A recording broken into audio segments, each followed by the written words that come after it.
Hello friends, welcome back to your channel. So today we are going to discuss the advanced version of cash cow strategy. So ये video continuation होने वाला है हमारी cash cow strategy का। ये उसका part 2 है। Hope आप सभी को ये पसंद आएगा। तो स्टार्ट करते हैं। तो ये वीडियो हम इसलिए बना रहे हैं ताकि हम कैश काउ स्ट्रेटजी जो है इस पे आने वाले फेक सिग्नल्स को अवॉइड कर पाएँ और इसका एक्यूरेसी इंक्रीज़ कर पाएँ।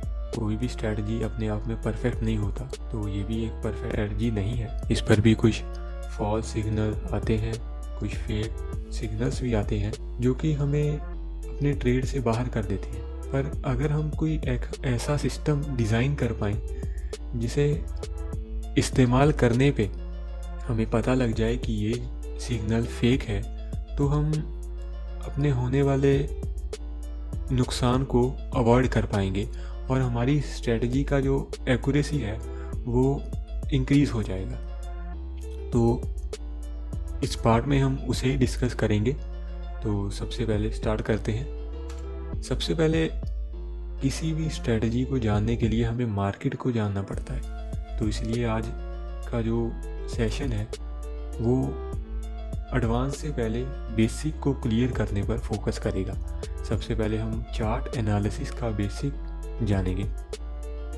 तो जैसे कि आप सभी को पता ही है कि हमारा जो कैश काउ स्ट्रेटजी है ये एक मोमेंटम और ट्रेंड ट्रेडिंग स्ट्रेटजी है जो कि ट्रेंड के साथ साथ चलता है। तो इसमें हम जानेंगे कि हम मार्केट के ट्रेंड को यानी कि मार्केट के स्ट्रक्चर को समझ कैसे पाएँ ताकि हम इसका एक्यूरेसी इंक्रीज़ कर पाएँ। तो सबसे पहले उसमें हमें जानना पड़ेगा एक थ्योरी को जिसे जाना जाता है डाउ थ्योरी के नाम से। आपने डाउ थ्योरी पढ़ा होगा और अगर नहीं पढ़ा है तो ये वीडियो ध्यान से देखें। ये आपके उस डाउ थ्योरी के कंसेप्ट को 100% क्लियर कर देगा। सो मैं आपको इसमें नहीं ले जाना चाहता कि डाउ कौन थे, डाउ थ्योरी कैसे बना। हम जानेंगे कि डाउ थ्योरी को हम कैसे यूज़ करें, हमारे ट्रेडिंग में उसका क्या काम है। तो सबसे पहले डाउ थ्योरी में जो पार्ट 1 है वो बता रहा है हमें कि प्राइस जो है वो सुप्रीम है, यानी कि भाव भगवान है। इसमें ये हमें कहना चाहता है कि जो मार्केट है उसमें जो प्राइस है उसमें सब कुछ है। जैसे कि कोई ट्रेडर है, उसने अपना फंडामेंटल एनालिसिस किया है, वो भी उस प्राइस में है। उस कंपनी का अर्निंग, उस कंपनी का प्राइस वैल्यूएशन सब कुछ उस प्राइस में है। और हर एक न्यूज़, हर एक इवेंट जो कि होने वाला है या हो चुका है, उन सभी को मिलाकर वो प्राइस बना हुआ है। और अगर कोई अनएक्सपेक्टेड इवेंट हो भी जाता है तो प्राइस जो है, मार्केट जो है, अपने आप को उस इवेंट के हिसाब से रिकैलिब्रेट कर लेगा और उस इवेंट को अब्जॉर्ब करके जो आपको प्राइस दिखेगा उसमें सब कुछ डिस्काउंट होगा। इसका मतलब है कि मार्केट डिस्काउंट एवरीथिंग और भाव जो है वो भगवान है। तो हमें अपना ज़्यादातर एनालिसिस टेक्निकल एनालिसिस में प्राइस पे करना होता है। तो प्राइस को जानने के लिए हमें ट्रेंड को जानना पड़ेगा। ये अगर मैं आपको सीधा बता दूं कि आज ABC स्टॉक जो है वो 100 रुपये का है, तो आप इसे कुछ भी जान नहीं पाएंगे कि आज का प्राइस से हम कोई अंदाज़ा नहीं लगा पा रहे हैं कि ये 100 का होना चाहिए नहीं। तो उसके लिए हमें उसका ट्रेंड जानना पड़ेगा, उसका थोड़ा सा पास्ट जानना पड़ेगा। जैसे कि अगर आपका कोई दोस्त है और अगर आप उसे बचपन से जानते हैं तो आप बता सकते हैं कि ये कैसा व्यक्ति होगा। जैसे कि अगर आपका एक मित्र है जो कि रोज़ सुबह जल्दी उठता है, एक्सरसाइज करता है, अच्छे से खाना खाता है, अच्छे से पढ़ाई करता है और स्पोर्ट्स में भी अच्छे से भाग लेता है, सबसे हंस के बात करता है, सबके साथ प्यार से रहता है, तो उसका एनालिसिस जो है वो हम कहेंगे कि एक पॉजिटिव साइड है। और वैसे ही अगर आपका एक और दोस्त है जो कि ये इमेजिनरी है, जो कि हम सोचेंगे कि कुछ गलत संगत में पड़ चुका है, ड्रग्स वगैरह करता है, तो उसका जो एनालिसिस है वो हम समझेंगे कि थोड़ा बैड है। वैसे ही हम मार्केट का एनालिसिस करते हैं। जैसे कि मार्केट में मेनली 3 प्रकार के ट्रेंड होते हैं। सबसे पहला प्राइमरी ट्रेंड, दूसरा सेकेंडरी और तीसरा मेजर ट्रेंड। तो जो प्राइमरी ट्रेंड है वो मेन ट्रेंड होता है, जैसे कि निफ्टी जो है 2001 से लेकर आज के समय तक बहुत ही ज़्यादा ऊपर जा चुका है। तो ये निफ्टी का मेन ट्रेंड है। कहा जाता है कि आदमी हो चाहे बाज़ार, उसे जाना तो ऊपर ही है। तो वैसे ही निफ्टी का जो मेन ट्रेंड है, जो उसका बिग ट्रेंड है, वो अप ट्रेंड है। तो अप ट्रेंड जो है निफ्टी का वो प्राइमरी ट्रेंड है। तो अब हम जानेंगे कि सेकेंडरी ट्रेंड क्या होता है। सेकेंडरी ट्रेंड यानी कि निफ्टी जो है जब 2001 से 2021 तक आया तो वो डायरेक्ट ऊपर नहीं गया, बीच में बहुत सारा वोलेटिलिटी हुआ, ऊपर नीचे जिगजैग करता हुआ ऊपर गया। तो जो निफ्टी में करेक्शंस आए, क्रैश आए, जैसे कि 2008 का क्रैश, 2020 का, ये सब हम समझेंगे कि ये एक सेकेंडरी ट्रेंड है। जैसे कि अभी एक पिक्चर के माध्यम से मैं आपको ये क्लियर करता हूँ। आप देख सकते हैं कि निफ्टी का जो प्राइमरी ट्रेंड है वो बढ़ रहा, पर जो ये छोटे छोटे निफ्टी में करेक्शंस आए, ये एक सेकेंडरी ट्रेंड का काम किए हैं। और वैसे ही होता है माइनर ट्रेंड, जो कि ट्रेंड में फ्लक्चुएशंस होते हैं। जैसे कि यहाँ पर निफ्टी थोड़ा सा ऊपर गया, पर सेकेंडरी ट्रेंड डाउन ट्रेंड था तो नीचे ही आ गया, तो ये एक माइनर ट्रेंड है। जैसे कि ये भी एक माइनर ट्रेंड है, ये भी एक माइनर ट्रेंड है। माइनर ट्रेंड सेकेंडरी ट्रेंड में छोटा मोटा बदलाव यानी कि डेली फ्लक्चुएशन और नॉइस को हम माइनर ट्रेंड मानते हैं। ज़रूरी नहीं है कि जो सेकंड ट्रेंड है वो डाउन ट्रेंड ही होगा, हो सकता है सेकंड ट्रेंड कंसोलिडेशन भी हो, यानी कि हो सकता है कि मार्केट एक लंबे समय तक मूव ही नहीं किया। ये ज़रूरी नहीं है कि जो ट्रेंड हो सेकेंडरी वो डाउन ट्रेंड ही हो, वो कंसोलिडेशन और साइडवेज ट्रेंड भी हो सकता है। तो डाउ थ्योरी का नेक्स्ट पार्ट हमें कहता है कि ऐसा कभी भी नहीं हो सकता कि एक सेक्टर अप जा रहा है और बाकी सारे डाउन जा रहे हैं और हम उसे अप ट्रेंड मान लें। अगर अप ट्रेंड है तो मोटा मोटा सभी सेक्टर अप जाने चाहिए, या फिर कुछ सेक्टर अप जाने चाहिए और कुछ कंसोलिडेशन हो सकते हैं, पर अकेले किसी एक सेक्टर के बेसिस पर हम अप ट्रेंड नहीं मान सकते। जिसका मतलब है कि अगर निफ्टी 50 मार्केट में 50 स्टॉक हैं और उसे हम सेक्टर में डिवाइड करके देखें तो काफ़ी सेक्टर निकलेंगे, जैसे कि आईटी सेक्टर, बैंकिंग सेक्टर और हमारा ऑटो सेक्टर। ये कभी नहीं हो सकता कि अकेला ऑटो सेक्टर अप जा रहा है, पूरा मार्केट डाउन है और हम ऑटो सेक्टर के बेसिस पर एक अप ट्रेंड मान लें। अगर अप ट्रेंड है तो मोटा मोटा सभी स्टॉक ऊपर की तरफ ही जाएंगे और हमें सभी स्टॉक को एक दूसरे के साथ कोरिलेट करके अपना डिसीजन बनाना है।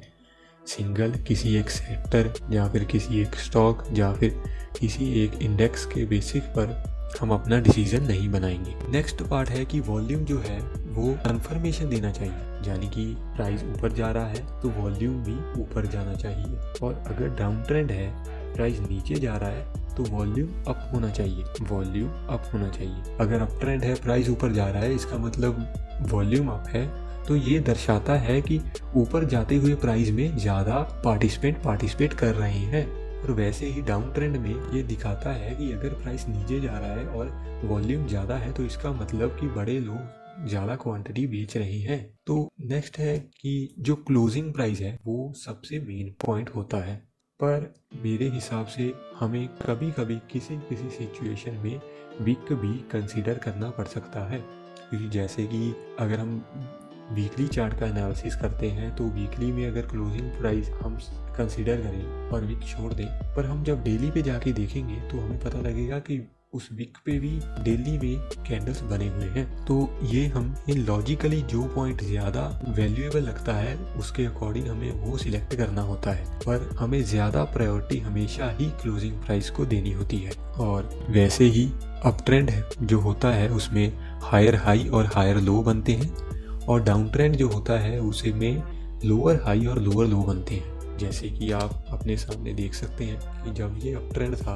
तो कोई भी लो पिछले वाले लो को ब्रेक नहीं कर पाया, बल्कि पिछले वाले लो से ऊपर ही लो बने। और वैसे ही हम देख सकते हैं कि हर एक हाई जो है वो नया ही बन रहा है, स्टॉक अपने हायर हाई कंडीशन में जा रहा है। तो ये जो होता है ये एक अप ट्रेंड का निशानी है। तो वैसे ही डाउन ट्रेंड में आप देख सकते हैं कि स्टॉक जो है वो अपने प्रीवियस हाई को ब्रेक ही नहीं कर पा रहा है और अपने प्रीवियस लो को ब्रेक करते जा रहा है और नया लो लगा रहा है हर बार। तो ये एक डाउन ट्रेंड है। तो यहाँ पर बताया भी गया है कि ट्रेंड हमारा फ्रेंड है जब तक ट्रेंड में बदलाव नहीं आता। तो ये डाउट थ्योरी मैंने आपसे इसलिए डिस्कस की है क्योंकि नेक्स्ट पार्ट में जो वीडियो आने वाले हैं उसमें हम जो मार्केट पे अलग अलग स्ट्रेटजीज प्राइस एक्शन सीखेंगे तो उसमें ये डाउ थ्योरी आपका बहुत ही ज़्यादा साथ देगी और आपके लिए बहुत ही ज़्यादा हेल्पफुल होगी। तो अगर आपको यहाँ तक वीडियो में कुछ भी दिक्कत हुई है तो नीचे कमेंट में लिखिए और या फिर इसे एक बार और देख लीजिए ताकि आपको ये डाउ थ्योरी बिल्कुल क्लियर हो जाए। तो अभी हम जानेंगे कि हम ट्रेंड का पता कैसे लगाएं, हमें कैसे पता चलेगा कि अप ट्रेंड चल रहा है या डाउन ट्रेंड। तो उसके लिए अगर आप बिगिनर हैं तो आप रेंको चार्ट का यूज़ कर सकते हैं जो कि एक चार्ट फॉर्म है। ट्रेडिंग व्यू पे आपको ये चार्ट्स फ्री में मिल जाएंगे। कुछ इस तरीके से दिखेंगे जैसे कि हम देख सकते हैं कि रेंको में जो प्रीवियस लो है वो कभी भी ब्रेक नहीं हुआ तो ये एक अप ट्रेंड ही कहलाएगा। और यहाँ पर आप देख सकते हैं इस जगह ये लो ब्रेक हुआ तो हम बोल सकते हैं कि अभी ये डाउन ट्रेंड की शुरुआत हो चुकी है या फिर ट्रेंड चेंज हो गया है। रेंको चार्ट पे हम ट्रेंड का पता कर सकते हैं और वैसे ही हम रेंको चार्ट पे सुपर ट्रेंड लगा सकते हैं और ये देख सकते हैं कि रेंको चार्ट जो है वो 13 EMA के ऊपर चल रहा है और सुपर ट्रेंड भी ग्रीन है तो वो एक अप ट्रेंड है। हम रेंको चार्ट पे एक हायर हाई और हायर लो इंडिकेटर जो है उसका यूज़ भी कर सकते हैं जिससे हमें पता लग जाएगा कि ट्रेंड क्या चल रहा है। ये बिगिनर के लिए है और अगर आप मार्केट में काफ़ी टाइम से हो, आपको चार्ट एनालिसिस करना अच्छे से आता है तो आप सिंपल कैंडलस्टिक पे भी ट्रेंड दे सकते हैं। वैसे ही जिगजैग इंडिकेटर होता है जो ट्रेडिंग व्यू पे आपको फ्री में मिल जाएगा, आप उसे सर्च कर लीजिएगा तो उससे आप ट्रेंड का पता लगा सकते हैं। तो अभी हम देखेंगे कि जब हम कैश काउ स्ट्रेटजी में कोई एग्ज़िट आता है हम एग्ज़िट कर देते हैं पर रियलिटी में वो एग्ज़िट एक फॉल्स सिग्नल होता है कभी कभी।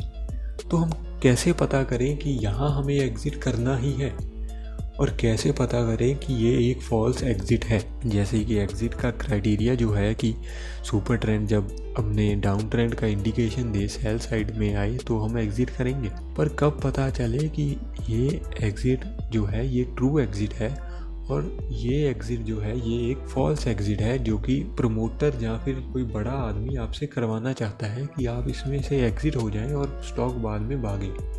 तो उसके लिए हमें कैंडलस्टिक फॉर्मेशन को देखना होगा। जैसे कि आप देख सकते हैं कि अगर सुपर ट्रेंड लाइन जो है वो ऊपर चल रही है और एक कैंडल उसके नीचे बनता है और उस कैंडल का लो जो है वो ब्रेक हो जाता है और नेक्स्ट कैंडल उसके नीचे बनना स्टार्ट हो जाता है तो हम एग्ज़िट कर देंगे और ये एक ट्रू एग्ज़िट होगा। जैसे ही अगर ये कंडीशन नहीं बनता और यहाँ पर जो कैंडल है वो इसके ऊपर बन जाती है और ऊपर जाने लगता है प्राइस तो हम मानेंगे कि ये एक फॉल्स एग्ज़िट था जो हमसे प्रमोटर या फिर कोई उस स्टॉक में पार्टिसिपेंट जो बड़ा प्लेयर है वो करवाना चाहता था।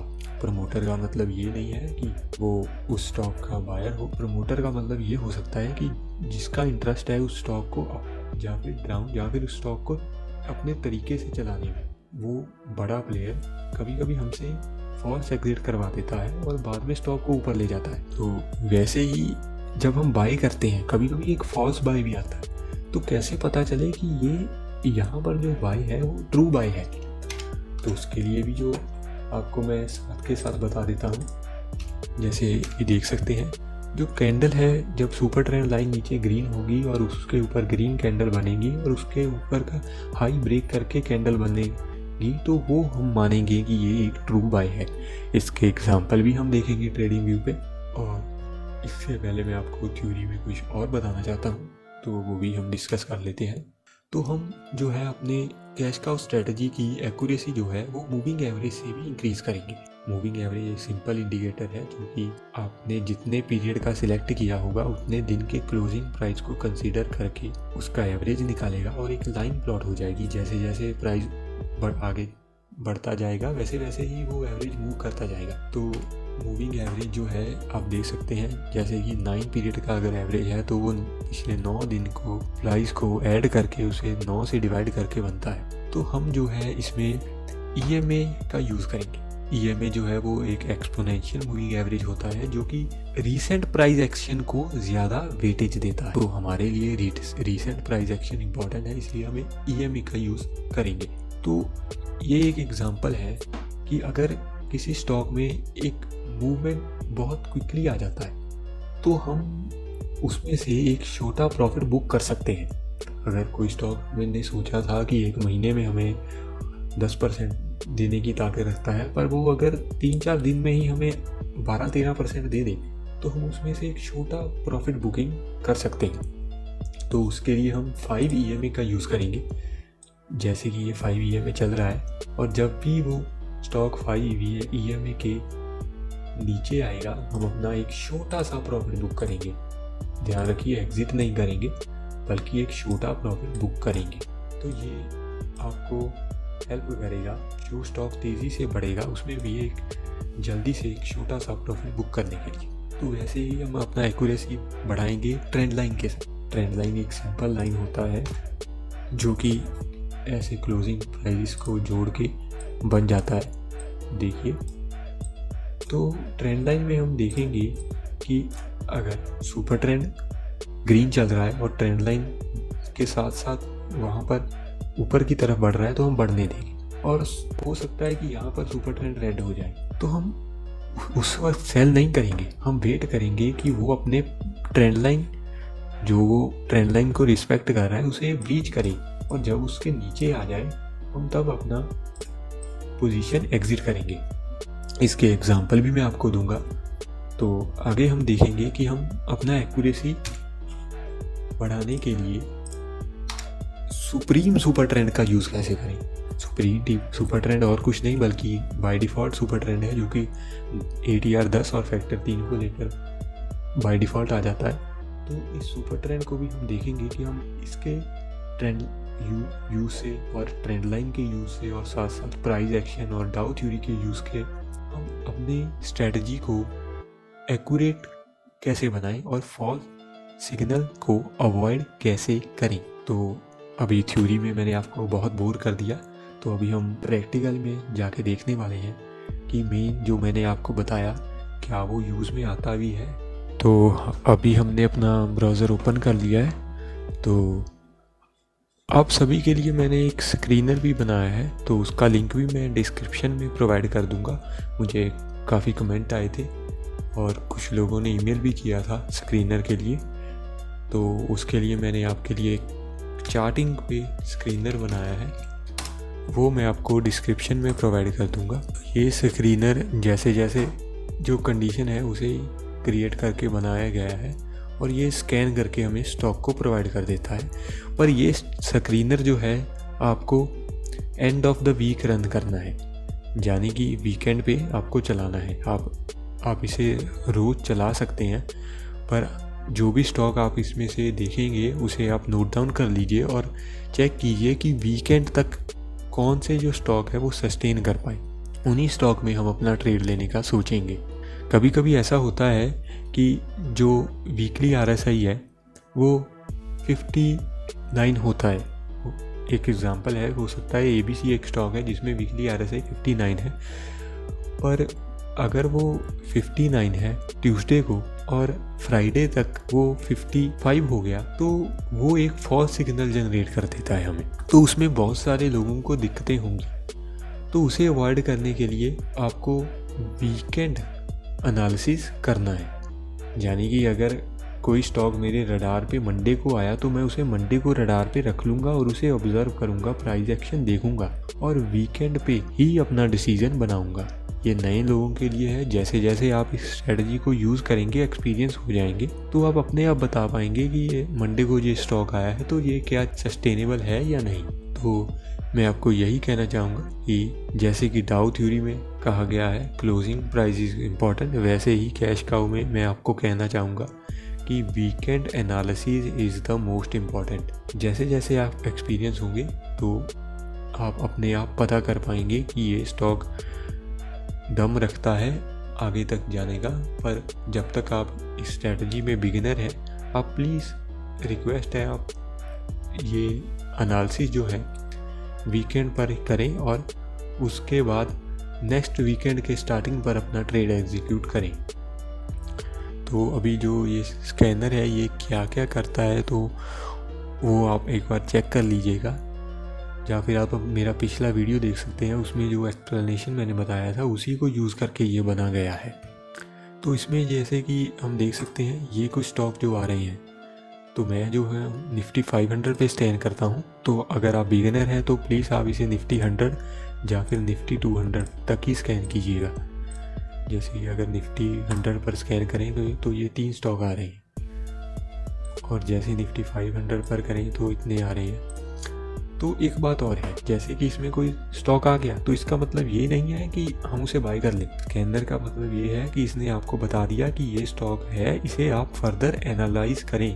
हो सकता है कि आपको वो स्टॉक आ रहा हो वो पिछले 2 महीने से ही उसका RS पॉजिटिव हो, वो अप ट्रेंड में हो, वो ऊपर जा रहा हो, और आपने स्कैनर आज रन किया, आपको आज पता लगा तो आप उसमें पोजीशन बना लें। पर अभी वो जो स्टॉक है उसका ट्रेंड चेंज होने का टाइम आ गया, तो इसलिए इसका मतलब ये है कि ये जो स्टॉक आ रहे हैं इसमें आप अपना एक फर्दर एनालिसिस करें। तो अभी यहाँ से आप इसका एक्सेल डाउनलोड कर पाएंगे।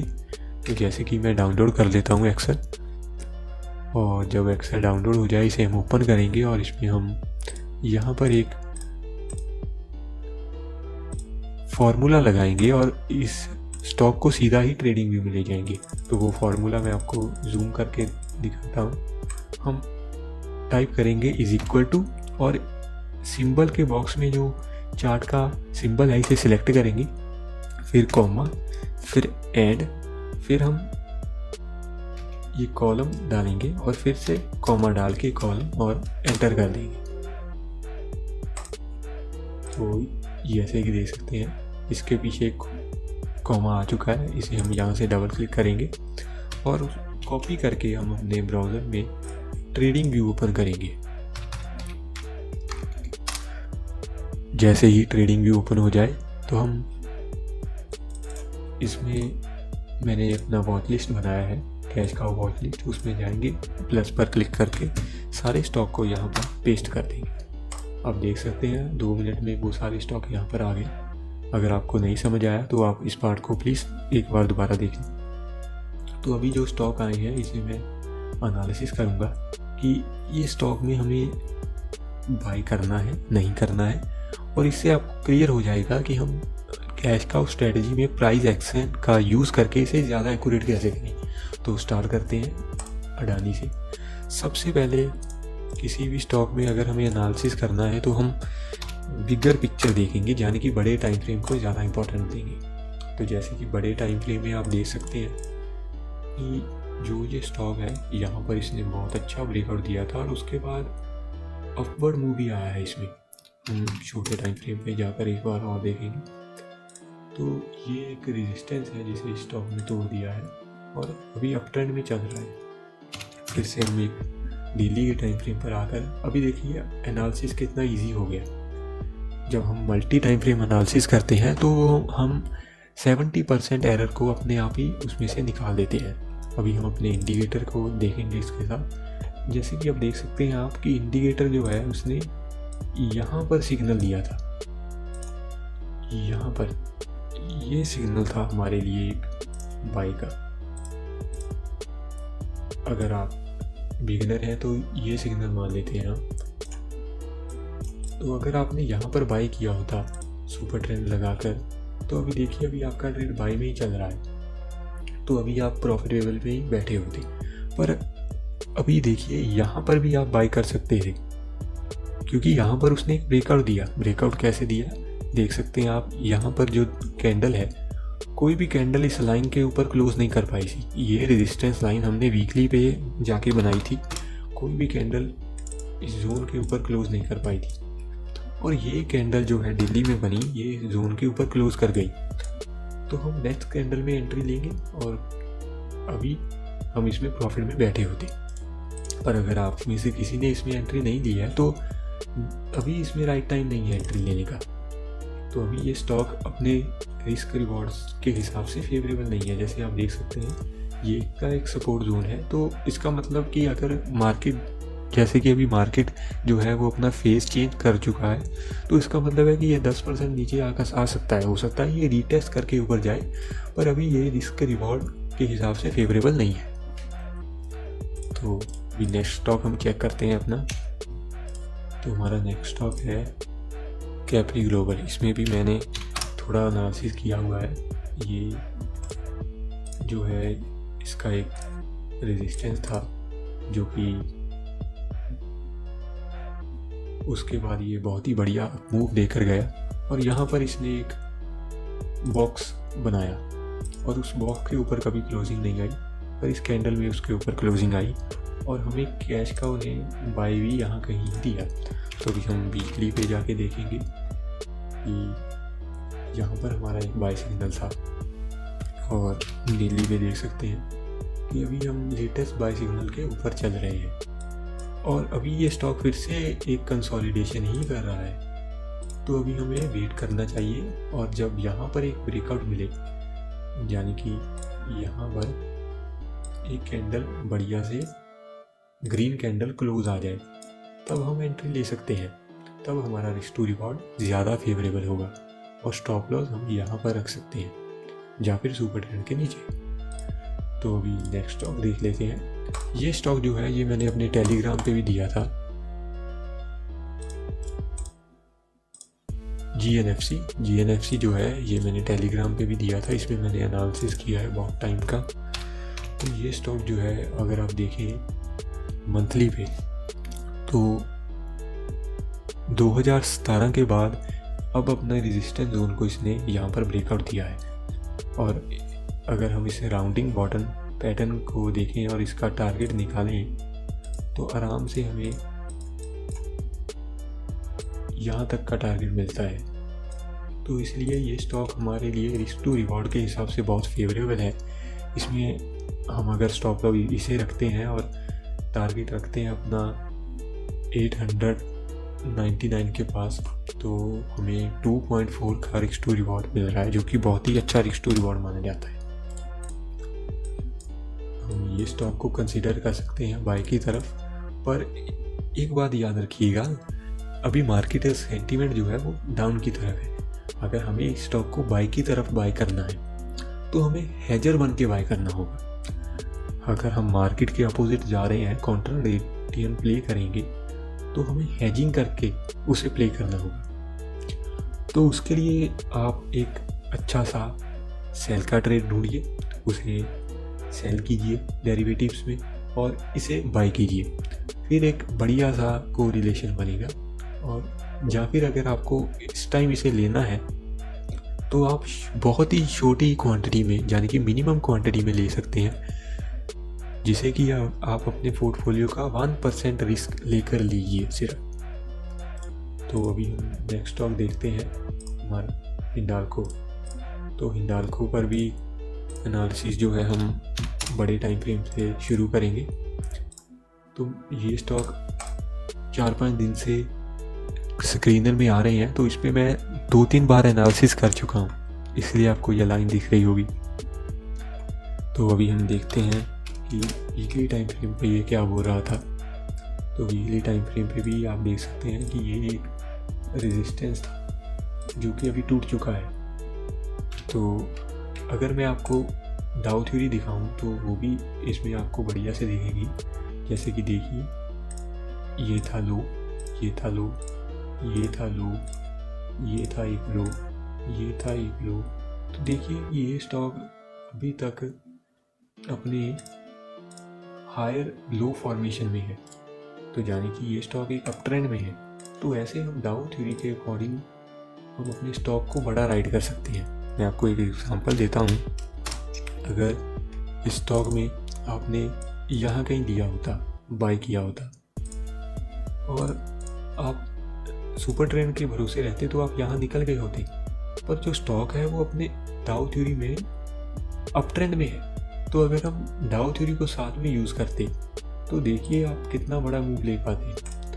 तो ये जो डाउ थ्योरी है आप साथ में यूज़ कर सकते हैं अगर आप उस स्टॉक में थोड़ा लंबे पीरियड का होराइजन देख रहे हैं। यानी कि अगर आप उस स्टॉक में थोड़ा लंबा टाइम देख रहे हैं तो आप उससे डाउ थ्योरी के साथ यूज़ करके अपने एनालिसिस को और भी एक्यूरेट कर सकते हैं। वीकली टाइम फ्रेम पे भी आपको दिखाई देगा आराम से, जैसे यहाँ पर बाई किया था और यहाँ पर एक ब्रीच हुआ। तो देखिए हम कितना बड़ा ट्रेंड कितने बढ़िया से राइड कर पाए।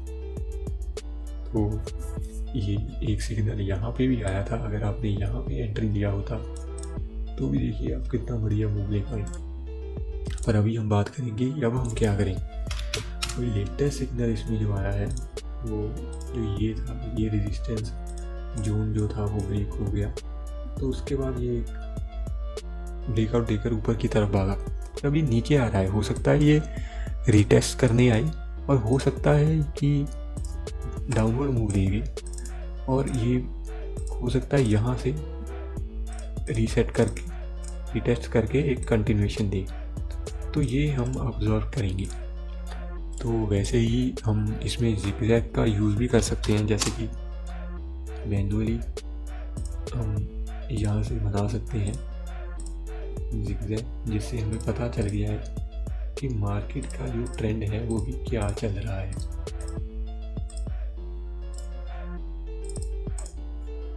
जैसे कि अभी मैं आपको दिखाऊंगा, ये देखिए यहाँ पर एक कंसर्निंग जोन था पर ये इसे ब्रेक नहीं किया, ये वहाँ से ही एक सपोर्ट लेकर ऊपर निकल गया। तो देखिए ये स्टॉक इतने अच्छे से अप ट्रेंड में रहा। अगर आपका होराइजन एक इन्वेस्टर का है तो आप कैश का की मदद से इन्वेस्टमेंट भी कर सकते हैं और उसमें आपको साथ में डाउ थ्योरी को और प्राइस एक्शन को यूज़ करना होगा और ये हमारी स्ट्रैटेजी का एक्यूरेसी बहुत ही बढ़िया कर देता है। तो अभी हम नेक्स्ट चार्ट देख लेते हैं। चार्ट देखने के लिए सबसे पहले तो हमें बड़े टाइम फ्रेम पे आना है और उसके बाद अभी देखिए ये जो चार्ट है नेशनल एल्युमिनियम, ये कभी इस जोन के नीचे नहीं गया और कभी इस जोन के ऊपर भी नहीं गया। देखिए इसके ऊपर भी नहीं जा पाया, इसके नीचे भी नहीं आया। तो इसमें हम कैसे ट्रेडिंग करेंगे। तो ये बहुत ही लंबे समय से इसने कोई हायर ऑल टाइम हाई लगाया ही नहीं, तो अभी इसे समझते हैं। जैसे कि वीकली बेसिस पे आप देखें एक बढ़िया डाउन ट्रेंड चल रहा था और यहाँ पर एक पैटर्न का बॉक्स का ब्रेकआउट सा हुआ। अगर कोई होता तो वो यहाँ बाय कर लेता प्राइस एक्शन देख के, पर अगर वो एक्सपीरियंस नहीं है, उसे नहीं पता, तो हम तब कैसे प्राइस एक्शन को यूज़ करें। ये एक बिगिनर के लिए बता रहा हूँ। तो आप इस तरह से एक ट्रेंड लाइन ड्रॉ कर सकते हैं और देखिए जब ये ट्रेंड लाइन ब्रेक हुआ वहीं पर हमारा एक बढ़िया सा ब्रेकआउट भी था और उसके साथ हम वॉल्यूम भी यूज़ करेंगे। तो देखिए वॉल्यूम भी हाई होने लग गए थे। देखिए वॉल्यूम जो है ये जो पर्पल बार है ये वॉल्यूम पे लगाया हुआ मूविंग एवरेज है, वो वॉल्यूम भी अपने 20 दिन के वॉल्यूम से ऊपर जाने लग गए थे। तो ये एक बढ़िया प्राइस एक्शन के अकॉर्डिंग बाय था। तो हम देखते हैं कि कैश काउ ने यहाँ पर बाय कब जनरेट किया, क्योंकि कैश काउ थोड़ा लेट बाय जनरेट करता है क्योंकि वो मल्टी टाइम फ्रेम पे अपने आप को एक बार वेरीफाई करता है कि हाँ ये ट्रू अप ट्रेंड है कि नहीं। तो कैश काउ ने लगभग यहाँ पे हमें एक बाय जनरेट करके दिया। तो अभी हम देखेंगे कि जो यहाँ पे बाय आया तो ये हम बाय कहाँ तक चलाते, हम इसे ट्रेंड को कहाँ तक राइड करते। अगर आप सुपर ट्रेंड यूज़ करते तो यहाँ पर आप मूव से बाहर हो गए होते और यहाँ पर भी। पर अभी मैं सुपर ट्रेंड के साथ आपको जो सिखाया था वो बताऊंगा। अभी आप देखिए कि इस पॉइंट के लो के नीचे दूसरा कैंडल तो बना ही नहीं। यहाँ पर सुपर ट्रेंड रेड हुआ पर यहाँ पर तो वो कैंडल बना ही नहीं जो मैंने आपको बताया था। वैसे यहाँ पर देखिए इसके नीचे तो वो कैंडल बना ही नहीं एक और रेड। अगर ये रियलिटी में एक डाउन ट्रेंड होता तो यहाँ पर ऐसे एक कैंडल बनता, पर वो कैंडल तो बना ही नहीं रेड, तो हम उसके अकॉर्डिंग भी इसे चलने दे सकते थे। और साथ में हम देखेंगे कि कोई ट्रेंड लाइन था। अभी देखते हैं यहाँ से इस पॉइंट से, अगर मैं इस पॉइंट को इस पॉइंट तक कनेक्ट करता हूँ तो देखिए आगे अपने आप कनेक्ट हो रहा है। मैंने ट्रेंड लाइन को एक्सटेंड किया है, यहाँ से आप देख सकते हैं, तो वो आगे अपने आप कनेक्ट हो गया। अभी देखिए ये एक ट्रेंड लाइन भी था। अगर मुझे ये स्टॉक में सेल आएगा प्राइस एक्शन के अकॉर्डिंग, तो वो इस ट्रेंड लाइन को ब्रेक करना चाहिए। अगर सुपर ट्रेंड रेड है तो ट्रेंड लाइन के भी नीचे आना चाहिए। यहाँ पर अगर कोई रेड कैंडल बनता तो मैं एक सिग्नल से निकल जाता। अभी ये मैं वीकली टाइम फ्रेम पे बता रहा हूँ इसलिए ताकि आप इसे डेली पे खुद प्रैक्टिस करें। तो अगर आप प्रैक्टिस करेंगे इसे तो आपको पता लग जाएगा कि ये काम कैसे करता है। आप वीकली पे भी यूज़ कर सकते हैं, डेली पे भी, मंथली पे भी। प्राइस एक्शन हर एक जगह एक ही तरह से काम करता है। तो अभी देखिए डेली में माइनर ट्रेंड में फ्लक्चुएशन कितने थे। अगर आप स्ट्रेटजी के अकॉर्डिंग यहाँ से गए होते तो यहाँ निकले होते, यहाँ पर। अगर आप इन्वेस्टर पॉइंट ऑफ व्यू से आना चाहते हैं, बड़ा होराइजन रखते हैं, तो अभी देखिए हमें जो ये ट्रेंड मिला, ये कितना बढ़िया ट्रेंड था। अगर देखें यहाँ पर हम अगर बाय माने और उसके बाद यहाँ तक देखें तो 143%, यानी कि बहुत ही बढ़िया हमें एक डाउ थ्योरी प्राइस एक्शन का यूज़ करके बढ़िया बड़ा ट्रेंड राइड कर पाए। और वो भी कैसे स्टॉक में, जो स्टॉक बहुत लंबे समय से कंसोलिडेट कर रहा था। ये नेक्स्ट एग्जांपल देखते हैं अपना, ये है ONGC अभी हाल ही में बढ़िया सा ब्रेकआउट देने वाला था, पर कुछ लोग एंटर किए होंगे पर मैं एंटर नहीं किया था। उसका रीज़न बता देता हूँ। अभी मंथली चार्ट में यही है कि ब्रेकआउट जो है वो एक बिल्कुल ही पैराबोलिक मूव आ रहा है। कोई कंसोलिडेशन नहीं हुआ प्रीवियसली, एक पैराबोलिक मूव के साथ ब्रेकआउट आ रहा था। तो ऐसा ब्रेकआउट यूजुअली सस्टेन नहीं कर पाता। कुछ चांसेस होते हैं जिसमें सस्टेन कर जाता है, पर ऐसे ब्रेकआउट को अवॉइड ही करना चाहिए। क्योंकि देखिए ये कैंडल ही लगभग 40% का है, 40% के कैंडल्स के साथ ब्रेकआउट। मतलब अगर वीकली में भी देखें तो कंसोलिडेशन स्टॉक में बहुत कम है। एक पैराबोलिक सा मूव चल रहा था स्टॉक में। अभी हम देखते हैं कि हम इसमें एंटर कब किए होते प्राइस एक्शन के अकॉर्डिंग।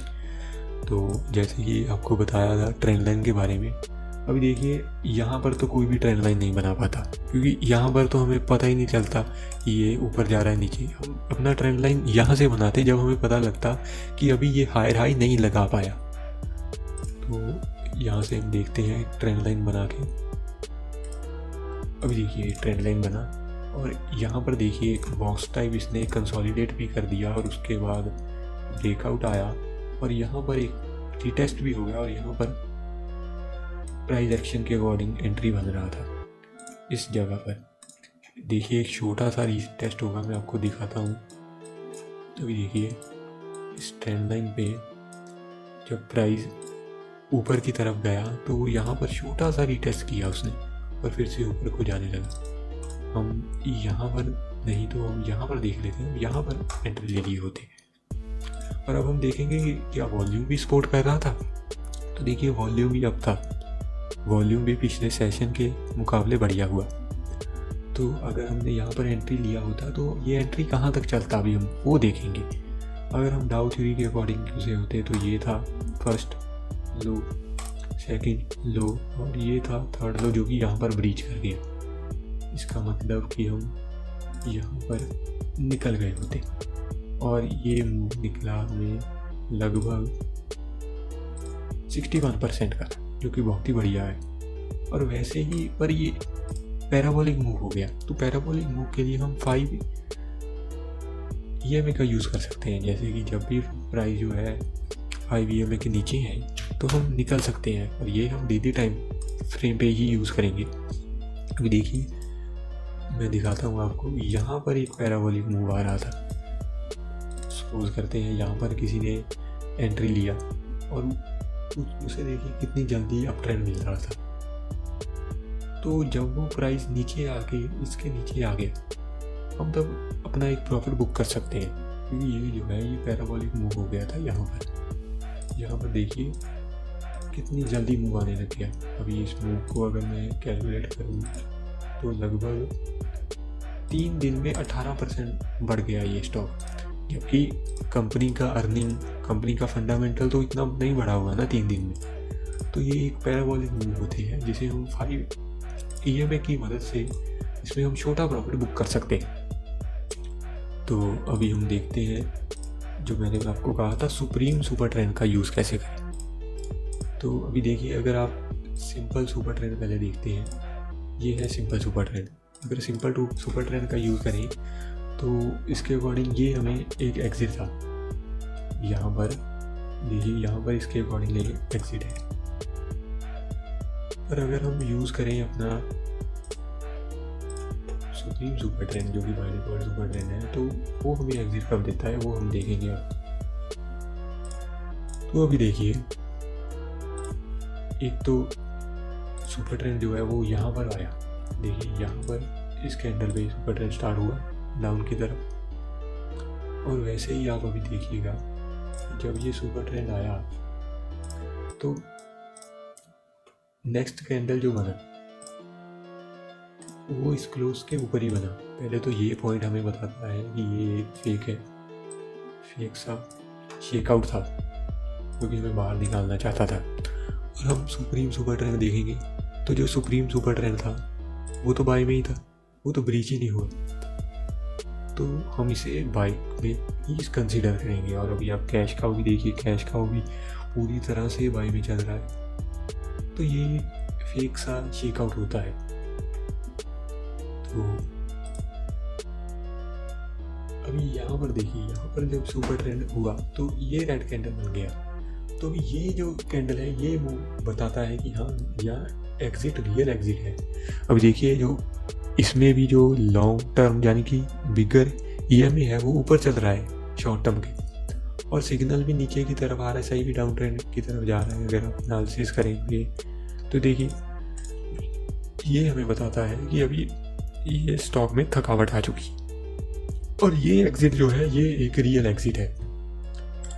तो ऐसे आप स्ट्रेटजी के साथ price action, Dow theory, higher high के formations, up trend, trend line और सुप्रीम सुपर ट्रेंड को यूज़ करके बहुत सारे सिग्नल से बच सकते हैं। अभी मैंने आपको सिर्फ थ्योरी में कुछ ही चीज़ें बताई हैं, और भी एडवांस चीज़ें हैं जो इस स्ट्रेटजी को एक नेक्स्ट लेवल पर ले जा सकती हैं। तो कुछ लोग पूछ रहे थे कि स्ट्रेटजी का बैक टेस्ट कीजिए, तो मैं यही कहूँगा कि ये स्ट्रेटजी मैंने आपको प्रोवाइड की है, इस पर मैंने काफ़ी रिसर्च एनालिसिस किया है जो कि आपको आने वाले टाइम में मैं शेयर करूँगा आपके साथ। तो हम कैश काउ के वर्जन 2 में जाएंगे। अभी ये हमारा सिर्फ बेसिक है, तब हम एडवांस में जाएंगे, तब मैं आपको इस स्ट्रेटजी पे मल्टीपल एंट्रीज भी बताऊंगा कि कैसे ये मूव है, ये भी एक एंट्री हो सकता था, ये भी आपको बताऊंगा, और वो भी एक शॉर्ट टर्म यानी कि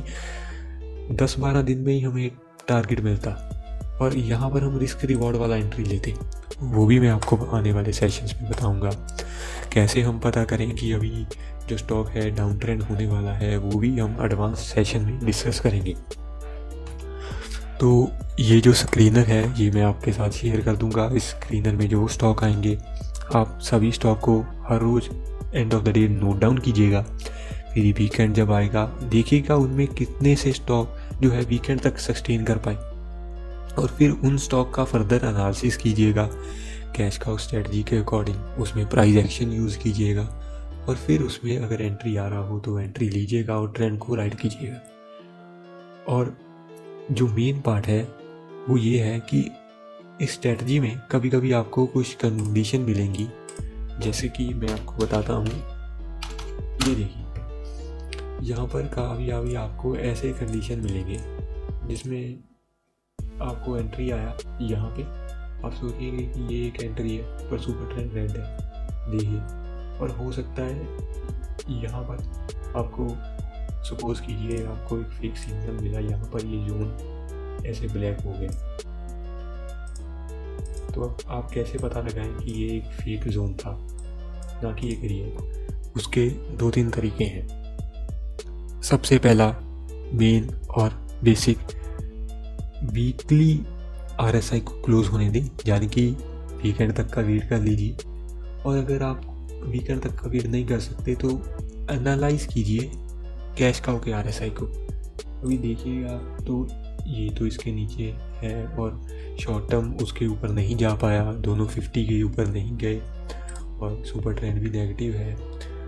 तो आप पता कर सकते हैं कि ये अभी पूरी तरह से फॉर्म नहीं हुआ, क्योंकि ये जो कलर का सिग्नल है ना, ये कलर का सिग्नल बाय सिग्नल नहीं है। ये कलर का सिग्नल सिर्फ ये बताता है कि trend is going to be bullish. This is not a entry signal.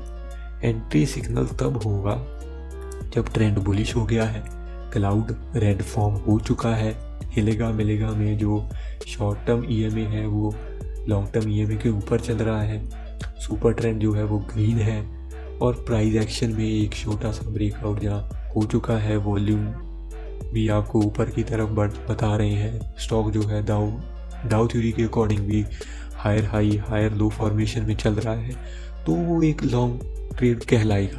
आपको मल्टीपल फैक्टर को साथ में स्टडी करके पता लगेगा कि ये स्टॉक जो है ये बेस्ट स्टॉक है। और अभी नेक्स्ट वीडियो में मैं आपको एक इन्वेस्टमेंट स्ट्रेटजी शेयर करूंगा।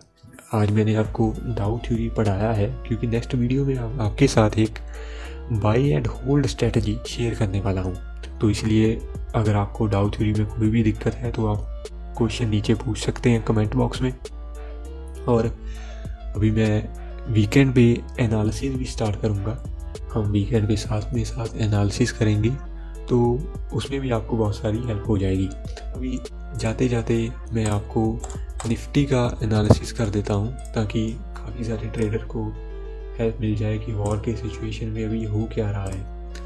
अभी ये रहा हमारा निफ्टी 50। अभी हम देखते हैं इसमें चल क्या रहा है, निफ्टी करना क्या चाहता है। तो सब कुछ बंद कर लेते हैं, सब सिर्फ प्राइस एक्शन के बेसिस पे देखेंगे। पहले एक बड़े टाइम फ्रेम पे आ जाइए। मल्टी टाइम फ्रेम पे देखें तो यहाँ पर निफ्टी ने ब्रेकआउट दिया, उसके बाद ऊपर ही जा रहा है, बढ़िया अप ट्रेंड में था। अभी वीकली पे आ जाते हैं। वीकली पे देखिए तो डाउ थ्योरी के अकॉर्डिंग ये उस हायर हाई नहीं लगा पाया। अभी देखिए यहाँ पर ब्रेकआउट था, ये लो, ये सेकंड साइडवेज, ये देखिए ये एक ट्रेंड चेंज हो चुका है। अभी देखिए ये जो पॉइंट था इसके नीचे क्लोज भी दे चुका है, इसके विक के नीचे भी क्लोज दे चुका है। और अभी हम डेली में भी देखेंगे तो देखिए यही जोन सबसे इम्पोर्टेंट निकल के आ रहा था, जो कि वीकली में मैंने मिनटों में बना दिया। ऐसे ही आप भी अपना एनालिसिस कर सकते हैं। अभी इसके साथ हम एक बार ट्रेंड लाइन भी देख लेते हैं, कहीं कोई ट्रेंड लाइन फॉर्म हो रहा है। जैसे कि अगर हम पहले एनालिसिस करते यानी कि हमारे में इतना ही पिक्चर होता हमारे सामने, तो कोई भी एक ट्रेडर ऐसे ट्रेंड लाइन बनाने की कोशिश ज़रूर करता।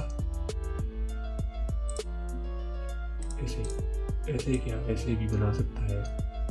देखिए पीछे को भी वो ज्वाइन हो रही है। देखिए ये ट्रेंड लाइन कितना पावरफुल ट्रेंड लाइन था, जो कि कितने पॉइंट को कनेक्ट करके बनाया। 2 मिनट और मैं आपको नीचे से ही बनाकर दिखाता हूँ। यहाँ पर तो हमें पता नहीं लगा होगा, हमें यहाँ पर पता लगा होगा कि फर्स्ट मूव को पता करना थोड़ा डिफ़िकल्ट होता है। यहाँ से तो कोई भी ट्रेंड लाइन नहीं लगा पाया होगा, क्योंकि हमें यहाँ पर पता नहीं था कि स्टॉक जो है वो ऐसे जाएगा या फिर ऐसे जाएगा। तो अभी हम देख लेते हैं कि इस ट्रेंड लाइन हमें क्या बताना चाह रही है। जैसे देखिए स्टॉक अप ट्रेंड जा रहा था, पर यहाँ पर अपना हाई जो है वो कंटिन्यू नहीं कर पाया, वैसे ही ट्रेंड लाइन के नीचे आने लग गया और यहाँ पर रीटेस्ट करके नीचे जा रहा है। तो ये फर्स्ट सिग्नल था, पर ट्रेंड लाइन के अकॉर्डिंग हम ट्रेड नहीं लेंगे, हम वेट करेंगे एक सपोर्ट ब्रेकआउट होने का। ट्रेंड लाइन जो है वो सिर्फ हमें ये बताती है कि अप ट्रेंड का एक्सेलरेशन क्या है, अप ट्रेंड किस तरह जा रहा है और डाउन ट्रेंड किस तरह आ रहा है। ट्रेंड लाइन के बेसिस पे हम ट्रेडिंग नहीं करेंगे, हम ट्रेंड लाइन को साथ में यूज़ करेंगे और मल्टीपल चीज़ें देखेंगे प्राइस एक्शन की, फिर हम अपना डिसीजन बनाएंगे। जैसे कि अभी हम देखेंगे कि यहाँ पर जो था वो इसका था यहाँ पर क्लोज। अभी देखिए आप डेली टाइम फ्रेम भी एक बार मैं आपको दिखाऊंगा, यहाँ पर भी वो फिर से एक ट्रेंड लाइन लग सकती है। अभी यहाँ पर देखिए, अगर हमने यहाँ पर ट्रेंड लाइन बनाई होती तो वो ये देखिए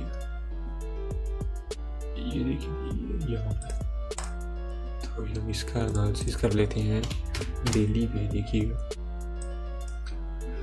तो इसे थोड़ा सा डेली में मैं बॉडी पे ज़्यादा ले आता हूँ यहाँ पर। तो अभी देखिए यहाँ से ये एक अपना हायर हाई फॉर्मेशन कंटिन्यू नहीं कर पाया और सपोर्ट जो था उसे भी ब्रेक कर दिया।